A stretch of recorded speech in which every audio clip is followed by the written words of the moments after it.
Weekly sewing bee. Now, okay, I had a cold at the weekend. Yeah, I did, and I carried on sewing and I carried on making videos, and some of them were a bit of a disaster. And the one you're going to watch tomorrow is me attempting to make a hat for my sister. A mop hat. And I hope you'll find it funny because it was hysterical. Anyway, today I'm going to do it again, but this time I'm going to get it to fit. So I'm going to measure my head. And it is a healthy size 22. I don't know if there's any unhealthy sizes, but 22 inches. Now, half of 22 is 11, half of 11 is 55, or 5.5. So 25, 20, yeah.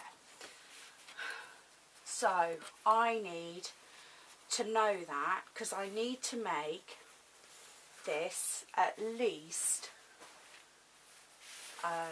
fit. Okay, not huge, not huge. Okay, so my 22 divided by, I would say that's 16, would mean that I can do it by folding the tape measure, which is how I normally do it, or I can do it with a bit of pen and paper. So that's half, that's a quarter, that's an eighth, and then I've got a 16. So I'm left with just a couple of inches, okay? An inch. So I need to make my hat at least this long. Now I've just discovered I've got a mark on this fabric, so what I'm going to do is I'm going to make sure that I cover that mark. So how to do a nice semicircle. Have a piece of string, and I know that I want to take it so I can cover that mark. I'm going to hold one end of the string and one end of the pen, and I'm just going to draw my curve. Yeah? Not very difficult, is it really? Not when you do it like that. And I'm going to take my scissors, and I want it with proper little cuts. So I've got my guideline there, you can see how terribly that is drawn, and I've got nice crisp sheeting, and it is very nice fabric actually.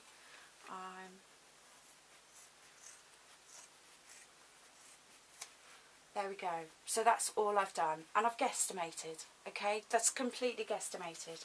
There's not invisible chalk lines that you can't see. That's the whole process. And then we're left with these little toofs.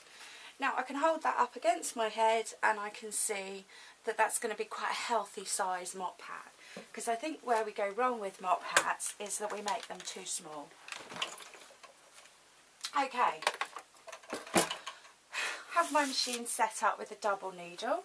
What you do is there's a little screw just here, and you take it out and place the needle in. Then put the bobbing in as normal. One layer of cotton, you go round and thread it, and then the next layer of cotton, go round and thread it. And I would do this separately because they do tend to twist. I've chosen to use a pale pink and a pale blue. This is just preference. And what I'm going to do with this circle that we've now made is I'm going to literally sew right on the edge, so I have a sort of imitation rolled edge.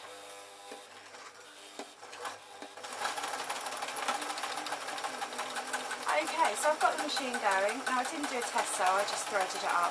I thought there's nothing more boring than watching the back of my head trying to thread a needle. So all I'm doing is that. I'm literally going to go all the way round. It's quite boring. Let me see if I've got a scribed bit of dark thread, dark material here. I have. So sew that off and then sew that on, so you can see what I'm doing. It's literally just a cross stitch setting, and I think it looks stunning.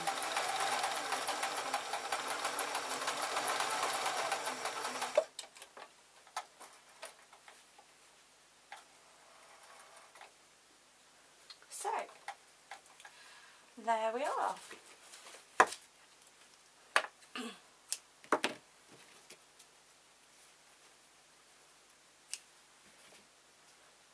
Isn't that cute? I just think it's lovely. Anyway, I've got a lot of sewing to do, so I'm just going to switch the camera off, and I'm going to go round and I'm going to do my faked rolled hem. Hooky cookie. Hello there. So I'm nearly all the way round.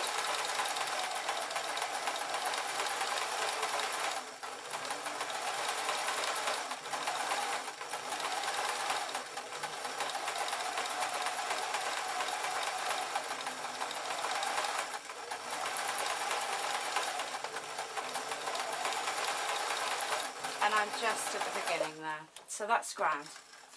That's us done.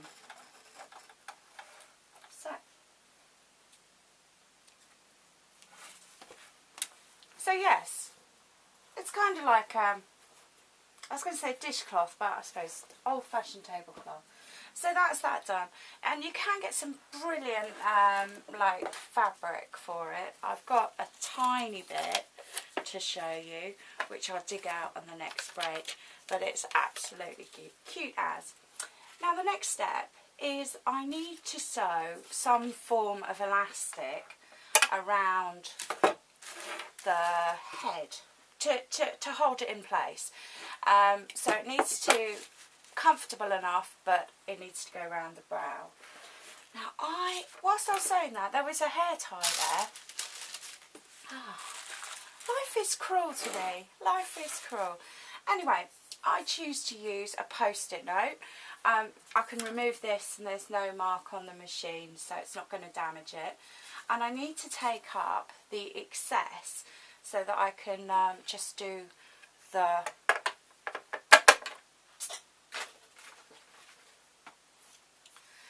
I can just do the rim, as it were. Okay, so let me get my piece of elastic that I know is going to fit around my head, but it's not going to be too tight, because I wouldn't want anyone wearing this to get a headache. That would be totally unfair. So I'm going to take my circle of cloth, for want of a better word, and you can see that I've actually put the rim quite far in, and I think actually I need to put it even a bit further over. And what I'm going to do that is use it as my marker, and I need to sew the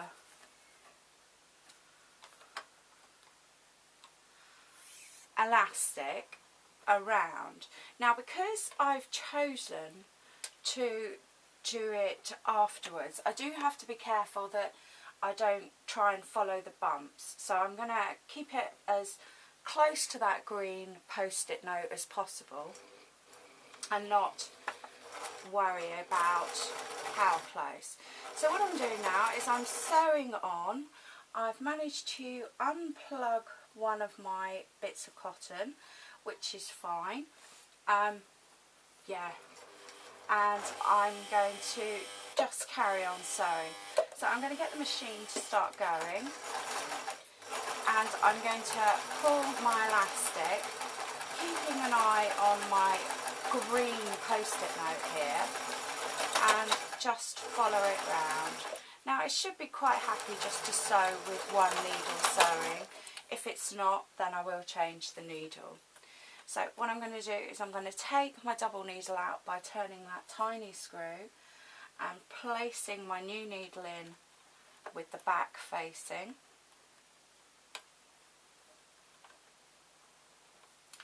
And then I'm literally going to just get rid of one of those reels of cotton, because it's more that the cotton is twisting whilst it's going through all the tensioners and everything than it is the actual double needle. So I'm going to change the settings on my machine, and I'm just going to hopefully thread this needle, which sometimes works, sometimes it doesn't. Lovely. So just going to start sewing again, get it all started up. Now I must admit, I find that when you're sewing over elastic, sometimes it doesn't like it. The needle sort of jumps if it actually hits an elastic strand. So it can be quite difficult. But it's practice. It really is. Practice and patience. So once it's going, I'm sure it won't be a problem.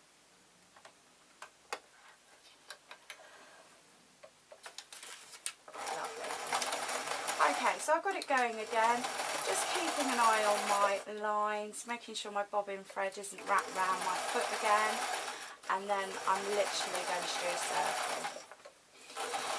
Now of course you could mark this out with a chalk pencil, and it's entirely up to you. I'm going to find the easiest way possible, and if my hat is slightly oval, then that won't be bad, because I need it round the back of her head, but I don't really need it over her eyes, and if it's too big it's going to flop over her eyes. So here we go, slowly coming through, just keeping an eye that I'm actually catching the elastic and making sure that I'm pulling it to a consistent tension.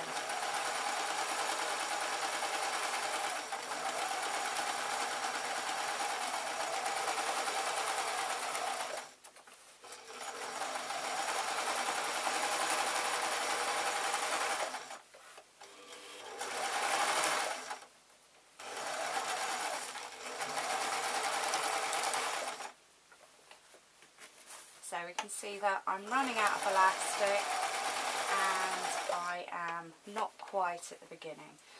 But what I did do is I gave myself quite a large clump to start off with. So I'm going to get exactly to the end of that elastic, good couple of reverse stitches, and then I'm going to swing it round and just pull that elastic.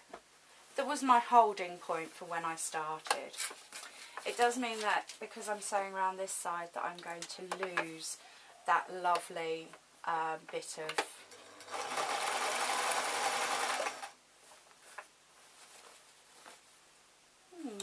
what I'm going to do actually is, I'm not a big fan of unpicking, but we can see how much I've gathered in the last half, and I've hardly gathered anything in the first half.